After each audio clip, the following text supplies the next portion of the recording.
بسم اللہ الصلاۃ والسلام علیکہ یا رسول اللہ۔ السلام علیکم ورحمۃ اللہ وبرکاتہ۔ امید ہے آپ سب خیر وفیت سے ہوں گے انشاءاللہ۔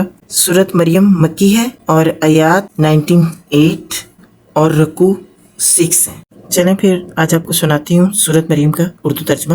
اعوذ باللہ من الشیطان الرجیم، بسم اللہ الرحمن الرحیم۔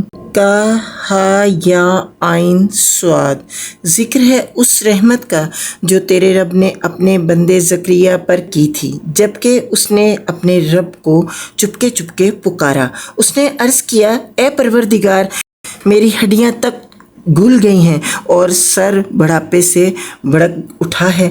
اے پروردگار، میں کبھی تجھ سے دعا مانگ کر نامراد نہیں رہا۔ مجھے اپنے پیچھے اپنے بھائی بندوں کی برائیوں کا خوف ہے اور میری بیوی بانجھ ہے۔ تو مجھے اپنے فضل خاص سے ایک وارث عطا کر دے جو میرا وارث بھی ہو اور آل یعقوب علیہ السلام کی میراث بھی پائے، اور اے پروردگار اس کو ایک پسندیدہ انسان بنا۔ جواب دیا گیا، اے زکریا علیہ السلام، ہم تجھے ایک لڑکے کی بشارت دیتے ہیں جس کا نام یحییٰ ہوگا۔ ہم نے اس نام کا کوئی آدمی اس سے پہلے پیدا نہیں کیا۔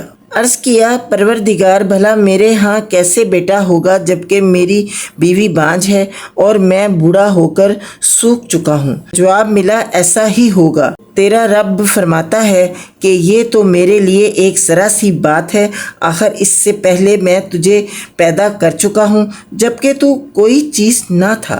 زکریا علیہ السلام نے کہا، پروردگار، میرے لیے کوئی نشانی مقرر کر دے۔ فرمایا، تیرے لیے نشانی یہ ہے کہ تو 3 دن لوگوں سے بات نہ کرے۔ چنانچہ وہ محراب سے نکل کر اپنی قوم کے سامنے آیا اور اس نے اشارے سے ان کو ہدایت کی کہ صبح و شام تسبیح کرو۔ اے یحییٰ، کتاب الہی کو مضبوط تھام لے، ہم نے اسے بچپن ہی میں حکم سے نوازا اور اپنی طرف سے اس کو نرم دلی اور پاکیزگی عطا کی، اور وہ بڑا پرہیزگار اور اپنے والدین کا حق شناس تھا۔ وہ جبار نہ تھا اور نہ نافرمان۔ سلام اس پر جس روز کے وہ پیدا ہوا اور جس دن وہ مرے اور جس روز وہ زندہ کر کے اٹھایا جائے۔ اور اے محمد صلی اللہ علیہ وآلہ وسلم، اس کتاب میں مریم علیہ السلام کا حال بیان کرو جبکہ وہ اپنے لوگوں سے الگ ہو کر مشرق کی جانب گوشہ ہو گئی تھی اور پردہ ڈال کر ان سے چھپ بیٹھی تھی۔ اس حالت میں ہم نے اس کے پاس اپنی روح کو یعنی فرشتے کو بھیجا اور وہ اس کے سامنے ایک پورے انسان کی شکل میں نمودار ہو گیا۔ مریم علیہ السلام یکا یک بول اٹھی کہ اگر تو کوئی اللہ ترس آدمی ہے تو میں تجھ سے رحمان کی پناہ مانگتی ہوں۔ اس نے کہا، میں تو تیرے رب کا فرستادہ ہوں اور اس لیے بھیجا گیا ہوں کہ تجھے ایک پاکیزہ لڑکا دوں۔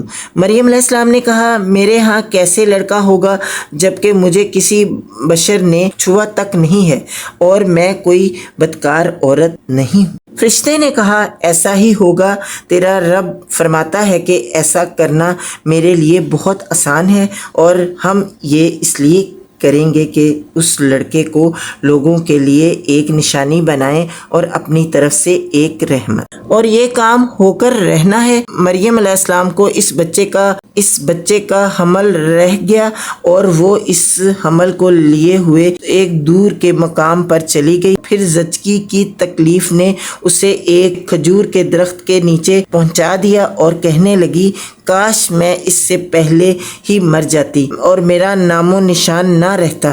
فرشتے نے پاینتی سے اس کو پکار کر کہا، غم نہ کر، تیرے رب نے تیرے نیچے ایک چشمہ رواں کر دیا ہے، اور تو ذرا اس درخت کے تنے کو ہلا، تیرے اوپر تر و تازہ کھجوریں ٹپک پڑیں گی، پس تو کھا اور پی اور اپنی آنکھیں ٹھنڈی کر۔ پھر اگر کوئی آدمی تجھے نظر آئے تو اس سے کہہ دے کہ میں نے رحمان کے لیے روزے کی نظر مانی ہے، اس لیے آج میں کسی سے نہ بولوں گی۔ پھر وہ اس بچے کو لیے ہوئے اپنی قوم میں آئی۔ لوگ کہنے لگے، اے مریم علیہ السلام، یہ تو نے بڑا پاپ کر ڈالا۔ اے ہارون علیہ السلام کی بہن، نہ تیرا باپ کوئی برا آدمی تھا اور نہ تیری ماں ہی کوئی بدکار عورت تھی۔ مریم علیہ السلام نے بچے کی طرف اشارہ کر دیا۔ لوگوں نے کہا ہم اس سے کیا بات کریں جو گہوارے میں پڑا ہوا ایک بچہ ہے۔ بچہ بول اٹھا، میں اللہ کا بندہ ہوں، اس نے مجھے کتاب دی اور نبی بنایا اور بابرکت کیا، جہاں بھی میں رہوں، اور نماز اور زکوٰۃ کی پابندی کا حکم دیا جب تک میں زندہ رہوں، اور اپنی والدہ کا حق ادا کرنے والا بنایا اور مجھ کو جبار اور شقی نہیں بنایا۔ سلام ہے مجھ پر جب کہ میں پیدا ہوا اور جب کہ میں مروں اور جب کہ زندہ کر کے اٹھایا جاؤں۔ یہ ہیں عیسیٰ علیہ السلام ابن مریم، اور یہ ہیں اس کے بارے میں وہ سچی بات جس میں لوگ شک کر رہے ہیں۔ اللہ کا یہ کام نہیں ہے کہ وہ کسی کو بیٹا بنائے، وہ پاک ذات ہے، وہ جب کسی بات کا فیصلہ کرتا ہے تو کہتا ہے کہ ہو جا، اور بس وہ ہو جاتی ہے۔ شک میں شک۔ اور عیسیٰ علیہ السلام نے کہا تھا کہ اللہ میرا رب بھی ہے اور تمہارا رب بھی، بس تم اس کی بندگی کرو، یہی سیدھی راہ ہے۔ مگر پھر مختلف گروہ باہم اختلاف کرنے لگے، سو جن لوگوں نے کفر کیا ان کے لیے وہ وقت بڑی تباہی کا ہوگا، جبکہ وہ ایک بڑا دن دیکھیں گے جب وہ ہمارے سامنے حاضر ہوں گے۔ اس روز تو ان کے کان بھی خوب سن رہے ہوں گے اور ان کی آنکھیں بھی خوب دیکھتی ہوں گی، مگر آج یہ ظالم کھلی گمراہی میں مبتلا ہیں۔ اے محمد صلی اللہ علیہ وآلہ وسلم، اس حالت میں جب کہ یہ لوگ غافل ہیں اور ایمان نہیں لا رہے ہیں، انہیں اس دن سے ڈرا دو جب کہ فیصلہ کر دیا جائے گا اور پچھتاوے کے سوا کوئی چارہ کار نہ ہوگا۔ آخرکار ہم ہی زمین اور اس کی ساری چیزوں کے وارث ہوں گے اور سب ہماری طرف ہی پلٹائے جائیں گے۔ یہ تو تھا حضرت یحییٰ علیہ السلام اور حضرت مریم علیہ السلام کا قصہ۔ اب آگے حضرت ابراہیم علیہ السلام کا قصہ بتاؤں گی انشاءاللہ۔